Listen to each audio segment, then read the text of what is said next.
Today we're going to make snowflakes. We're going to make 8-sided snowflakes. So you're going to need a square piece of paper. If you don't have square paper, you can always take a piece of copy paper.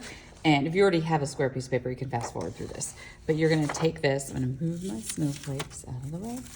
And if I take one corner and bring it up so this line and this line meet, like that, then I can cut this extra off right over here. I could take a pencil and draw a line too if I want to make sure I don't cut any paper I don't want to. But you can do that to get a square piece of paper if you'd like. Now, if you have a square piece of paper, what you're gonna do is we're gonna take this and fold it. And we're gonna fold this in half. Since it's square, it does not matter which direction you do that. And then we're gonna keep it folded, fold it in half again. Now, this last fold is the one you really have to concentrate on. So you can see I have open sides here. I have 2 folds on this side and 1 fold on this side. We want the 2 sides, the 1 fold and the 2 folds, we want them to meet. So we're gonna fold this so all the folds are together and press down. So you can see I have fold, fold, fold, and all of this is open. That is very important to do. If you open it up, you should have everything meet in the center. Then what we're gonna do is we're going to cut this snowflake. Now, you can do many different things to cut this.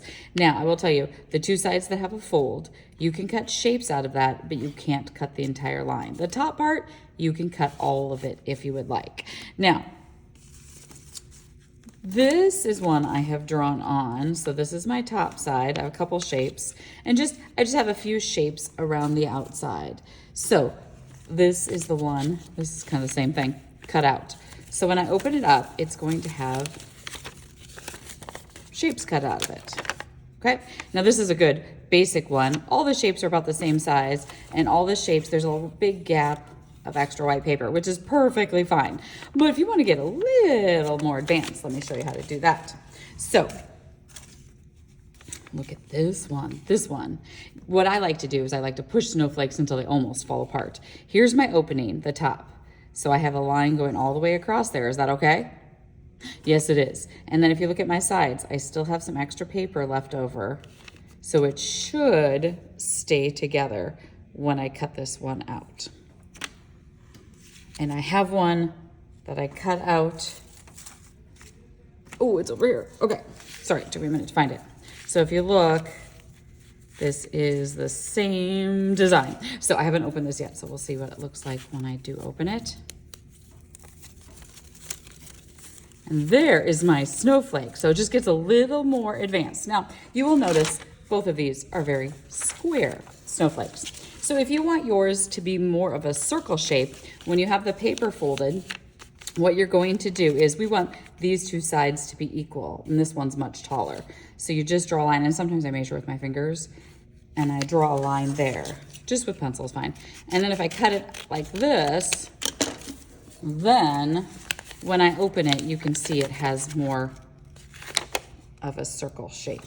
And then you can cut snowflakes that have more of a circle look to it.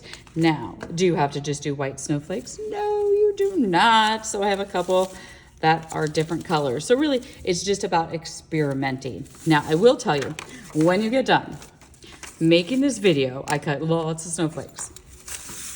This is my pile of scraps. Make sure you get all of these scraps into the recycling bin or to the garbage. Have fun making your snowflakes.